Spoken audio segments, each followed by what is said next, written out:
십자가가 땅에 쓰러졌다는 소식을 들은 것은 제가 그곳을 떠난 지 10년이 지난 뒤였습니다. 한 장의 사진이 메신저로 도착했습니다. 부서진 예배당, 잡초가 무성한 마당, 그리고 흙 속에 반쯤 묻힌 십자가. 그 사진을 보는 순간 손끝이 떨렸습니다. 숨이 막혔습니다. 그곳은 제가 목숨을 걸고 세웠던 교회였습니다. 화면을 꺼도 그 장면이 눈앞에서 사라지지 않았습니다. 십자가는 흙 속에 파묻혀 있었고 문짝은 떨어져 나가 있었습니다. 바람이 불어도 아무 노래도 들리지 않았습니다. 한때 찬양이 메아리 치던 곳, 아이들의 웃음이 하늘로 올라가던 그 예배당이 지금은 돌무더기처럼 버려져 있었습니다. 그날 밤 저는 잠을 이루지 못했습니다. 눈을 감으면 아이들의 얼굴이 떠올랐습니다. 맨발로 뛰어와 찬양하던 그 아이들, 비 오는 날에도 성경책을 품에 안고 오던 사람들. 그들이 부르던 노래가 귓가에 남았습니다. 그 목소리들이 바람 속에서 하나둘 사라져갔습니다. 책상 위엔 오래된 성경 한 권이 놓여 있었습니다. 그 속에 마른 잎 한 장이 끼워져 있었습니다. 그 잎은 선교지의 들판에서 주워온 것이었습니다. 그때는 몰랐습니다. 그 마른 잎처럼 제 마음도 언젠가 말라버릴 줄은. 저는 창가로 걸어가 하늘을 올려다보았습니다. 서울에 불빛이 번져 있었지만 그날따라 하늘이 낯설게 느껴졌습니다. 십자가가 쓰러졌다는 말이 자꾸 귓가에 맴돌았습니다. 주님, 정말 그곳이 끝입니까? 그 한마디가 기도인지 절규인지 알 수 없었습니다. 그 후로 며칠 동안 아무 일도 손에 잡히지 않았습니다. 사람들은 그런 일도 있죠. 시간이 지나면 다 잊혀져요라고 말했습니다. 그러나 잊을 수 없었습니다. 그곳은 제 청춘이었고 제 믿음의 전부였습니다. 그 모든 것이 흙으로 돌아갔다는 사실이 제 안의 신앙까지 무너뜨리고 있었습니다. 십자가가 쓰러졌다는 건 단지 건물이 무너졌다는 뜻이 아니었습니다. 제 마음의 교회가 함께 무너졌다는 뜻이었습니다. 그리고 그날 저는 처음으로 깨달았습니다. 주님을 위해 세운다고 믿었던 그 교회가 사실은 제 손으로 세운 것이었음을. 그 밤 저는 책상 위에 성경을 펼쳤습니다. 거기엔 오래전에 밑줄을 그어둔 한 구절이 있었습니다. 사람이 집을 세우지 아니하면 세우는 자의 수고가 헛되도다. 그 구절을 바라보다가 손이 떨렸습니다. 그 말씀이 마치 제 이름을 부르는 듯 했습니다. 그날 이후 제 마음속엔 깊은 침묵이 자리했습니다. 십자가가 쓰러졌다는 그 한 장의 사진이 제 인생의 모든 사역을 다시 묻게 했습니다. 나는 정말 주님의 교회를 세운 것일까? 그리고 그 질문이 제 지난 시간을 천천히 열어가기 시작했습니다. 본격적인 간증 나누기 전에 어디에서 듣고 계신지 댓글로 남겨주세요. 힘내라고 구독과 좋아요도 눌러주시면 감사하겠습니다.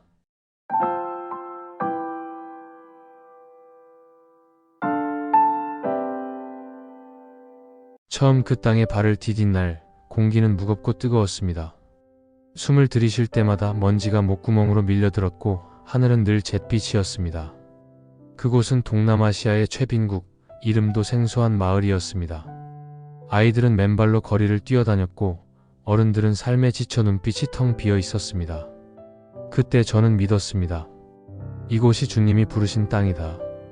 반드시 복음의 불이 피어날 것이다.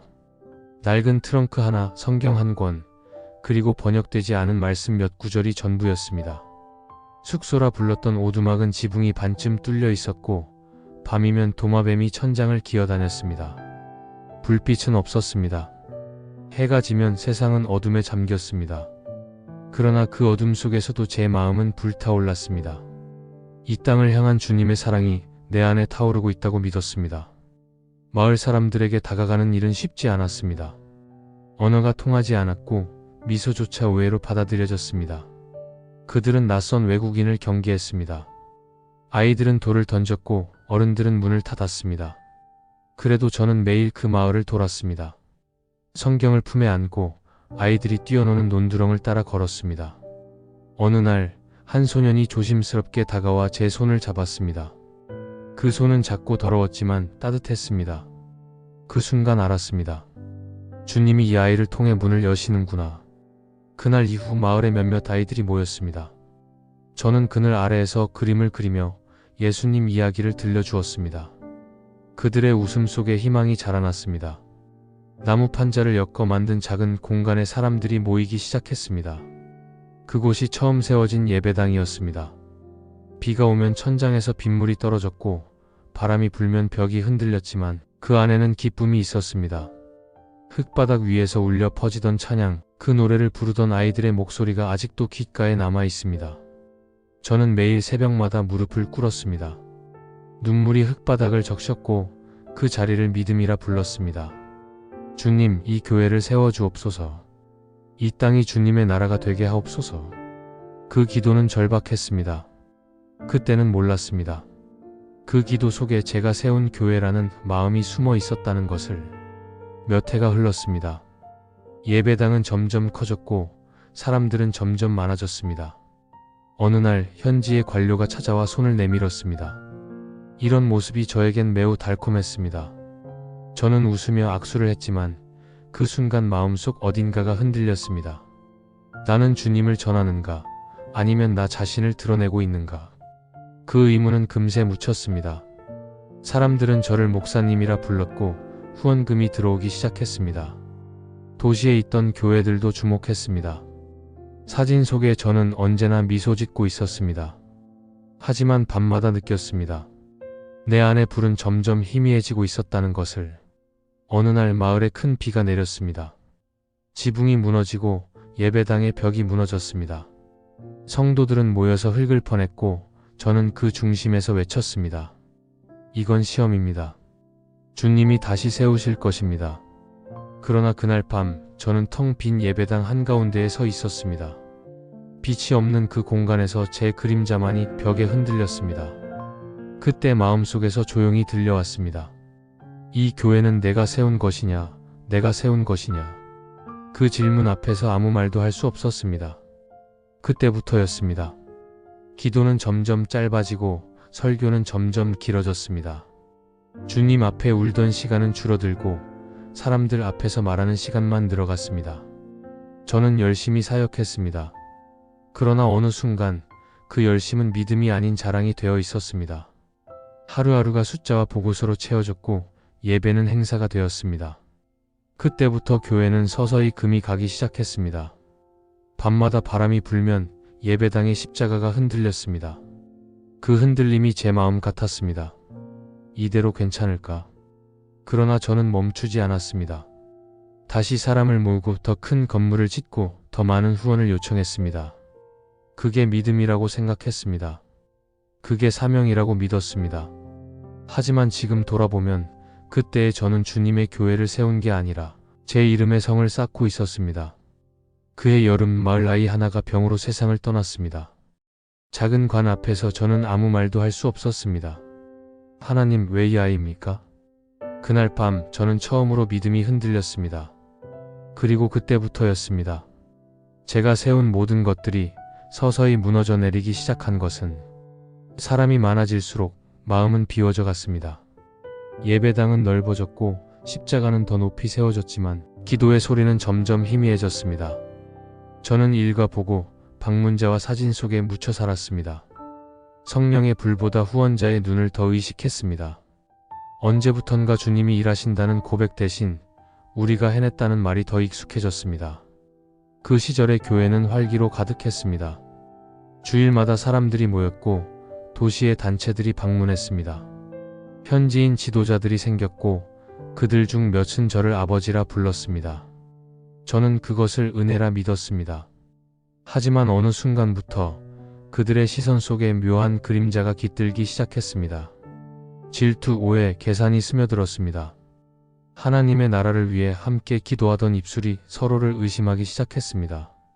그 균열은 아주 작았지만 무너짐의 시작이었습니다. 한 현지 지도자가 헌금 사용 문제를 제기했습니다. 저는 해명하려 했지만 이미 불신이 자리 잡고 있었습니다. 도시에 있는 후원 교회들 사이에서도 말이 오갔습니다. 그곳 사역이 너무 빠르다. 너무 화려하다. 저는 억울했습니다. 그러나 마음 한구석에서는 그 말이 틀리지 않았다는 것을 알고 있었습니다. 믿음이 아니라 과시가 자라던 땅이었습니다. 시간이 흐를수록 예배의 온도는 식었습니다.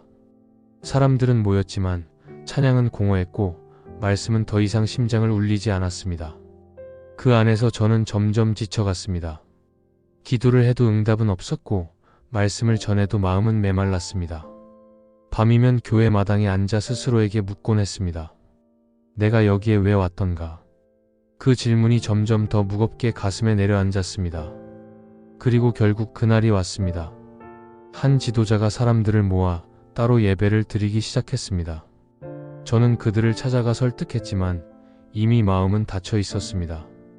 서로의 시선은 차가웠고 입술은 닫혀 있었습니다. 그날 이후 교회는 둘로 나뉘었습니다. 성도들은 갈라졌고 찬양은 사라졌습니다. 비가 내리던 오후 예배당의 문이 닫혔습니다. 그 소리가 마치 영혼의 문이 닫히는 소리 같았습니다. 그 후로 저는 사역 일지를 쓸 수 없었습니다. 매일같이 작성하던 보고서는 멈췄고 카메라 셔터도 눌리지 않았습니다. 벽에 걸린 사진 속 웃는 제 얼굴이 낯설었습니다. 그 웃음 뒤에 있던 허무가 이제야 보였습니다. 후원 교회들에서 온 편지에는 위로의 말이 적혀 있었지만 그 어떤 말도 위로가 되지 않았습니다. 모든 것이 무너졌습니다. 교회는 흩어졌고 성도들은 사라졌습니다. 제가 그토록 사랑했던 그 아이들도 그들의 부모도 더 이상 오지 않았습니다. 밤이면 예배당에 불을 켜보려 했지만 전기는 끊겼습니다. 양초 하나를 켜고 그 앞에 앉았습니다. 불빛은 작았고 그림자는 길게 늘어졌습니다. 그 불빛 속에서 저는 무릎을 꿇었습니다. 기도하려 했지만 입이 떨어지지 않았습니다. 주님, 저는 실패했습니다. 그 한마디가 겨우 흘러나왔습니다. 눈물은 흘렀지만 위로는 없었습니다. 하나님의 침묵이 이보다 무거웠던 적은 없었습니다. 며칠 뒤 저는 떠날 준비를 했습니다. 남은 짐은 많지 않았습니다. 책 몇 권, 낡은 성경, 그리고 부서진 십자가 하나. 그 십자가를 배낭에 넣으며 손끝이 떨렸습니다. 그건 제 자존심이자 부끄러움이었습니다. 모든 게 헛된 듯 느껴졌습니다. 그동안의 설교, 기도, 찬양, 헌신, 그 모든 것이 흙처럼 손가락 사이로 흘러내렸습니다. 비행기를 타고 돌아오는 길, 창밖에는 먹구름이 짙게 깔려 있었습니다. 그 구름 아래 어딘가에 그 마을이 있을 거라 생각했습니다. 눈을 감았습니다. 그곳의 아이들, 그들의 찬양, 그들의 미소가 떠올랐습니다.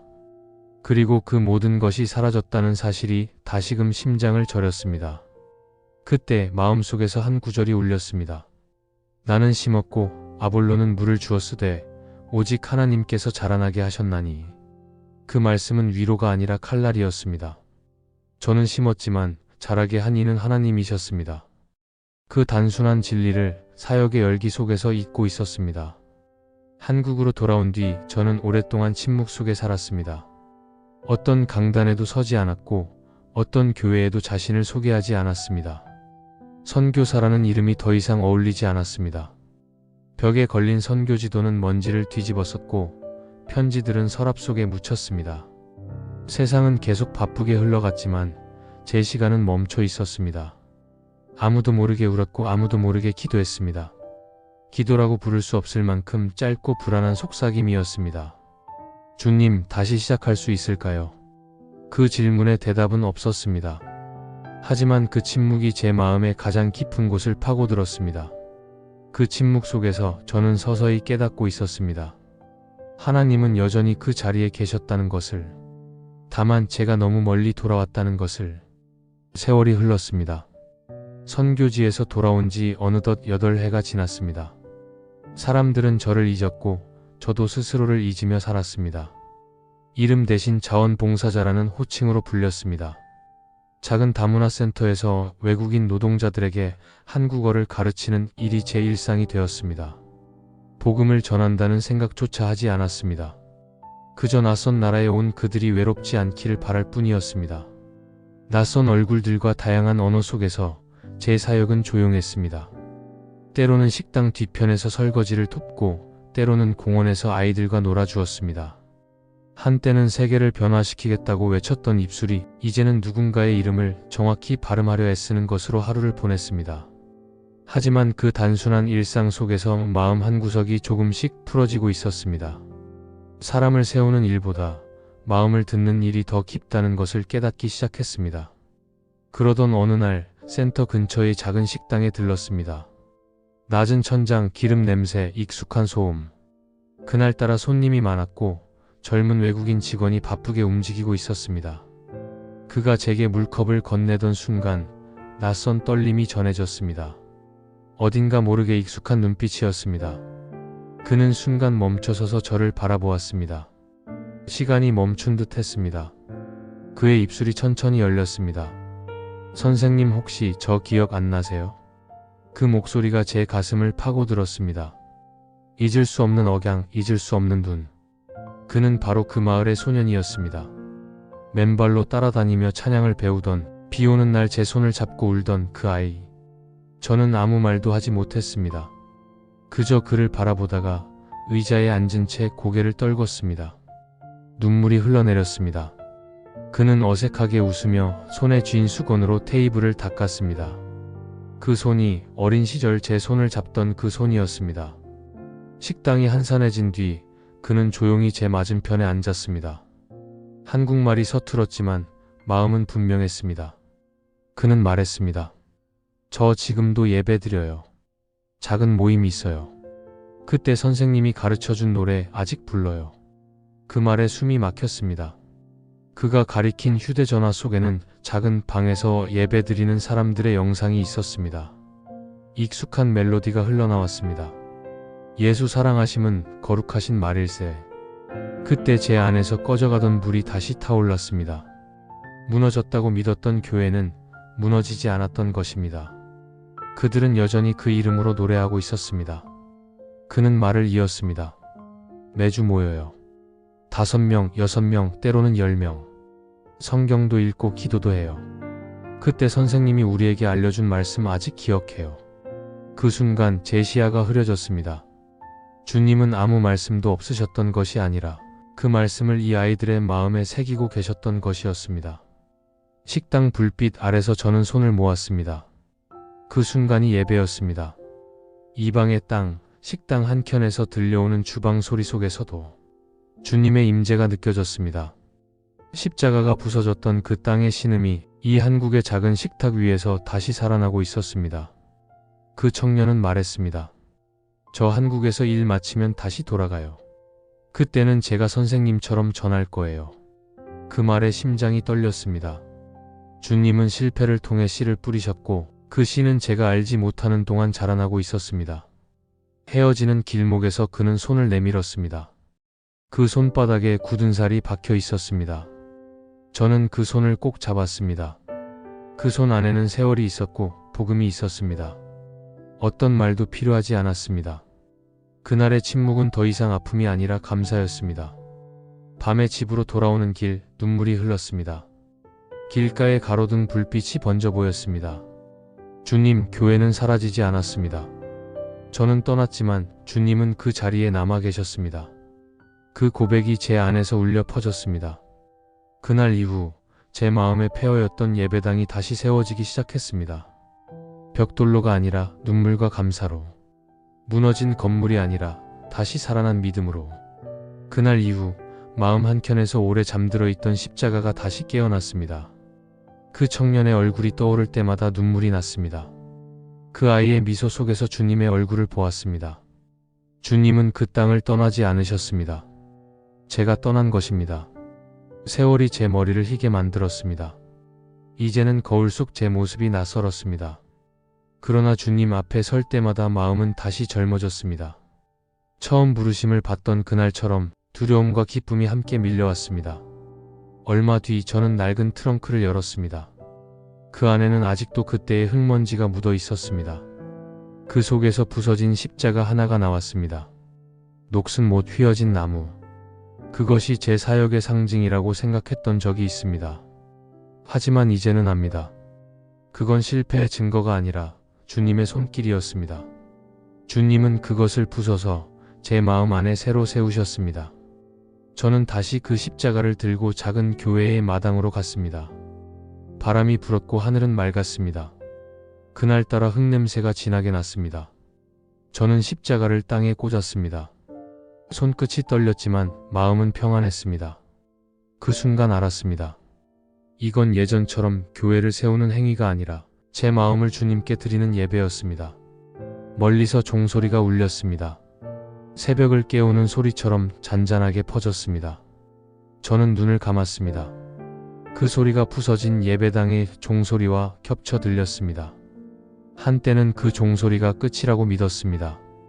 그러나 지금은 압니다. 그건 끝이 아니라 시작이었습니다. 주님은 제 실패를 걸음 삼아 교회를 자라게 하셨습니다. 제가 흘린 눈물은 땅에 떨어지지 않았습니다. 그 눈물은 복음의 씨앗이 되어 보이지 않는 곳에서 생명을 피워냈습니다. 그것이 주님의 교회였습니다. 사람의 손으로 짓지 않고 사람의 이름으로 세워지지 않는 하나님의 나라였습니다. 저는 무릎을 꿇었습니다. 뜨거운 흙바닥 위에 이마를 대고 조용히 속삭였습니다. 주님, 이제 알겠습니다. 제가 세운 것은 무너졌지만 주님이 세운 교회는 무너지지 않았습니다. 눈을 들었을 때 하늘은 저녁빛으로 물들어 있었습니다. 구름 사이로 빛이 흘렀습니다. 그 빛이 마치 오래전 예배당 창문으로 스며들던 햇살 같았습니다. 주님은 같은 자리에 계셨습니다. 한 번도 떠나신 적이 없었습니다. 그날 이후 저는 더 이상 선교사라는 이름으로 자신을 부르지 않습니다. 그저 주님의 사람으로 살아가고 있습니다. 사람의 시선보다 주님의 시선을 의식하며 무너진 자리를 두려워하지 않습니다. 그 자리는 하나님이 일하시는 자리이기 때문입니다. 사랑하는 성도님들, 눈에 보이는 것이 전부가 아닙니다. 사라졌다고 믿었던 곳에서도 하나님은 오늘도 자라고 계십니다. 당신의 눈물 속에도 주님의 교회가 자라고 있습니다. 그러므로 낙심하지 마십시오. 우리가 세운 것은 사라질지라도 주님이 세운 것은 결코 무너지지 않습니다. 십자가는 땅에 쓰러질 수 있습니다. 그러나 주님의 교회는 하늘의 손으로 붙들려 있습니다. 그 믿음 하나로 저는 다시 일어섰습니다. 무너졌던 자리에도 주님은 여전히 일하십니다. 이 이야기가 마음에 닿았다면 구독과 좋아요로 복음을 함께 전해주세요. 그리고 댓글에 주님이 세우십니다 라고 남겨주세요. 당신의 고백이 또 하나의 간증이 될 것입니다.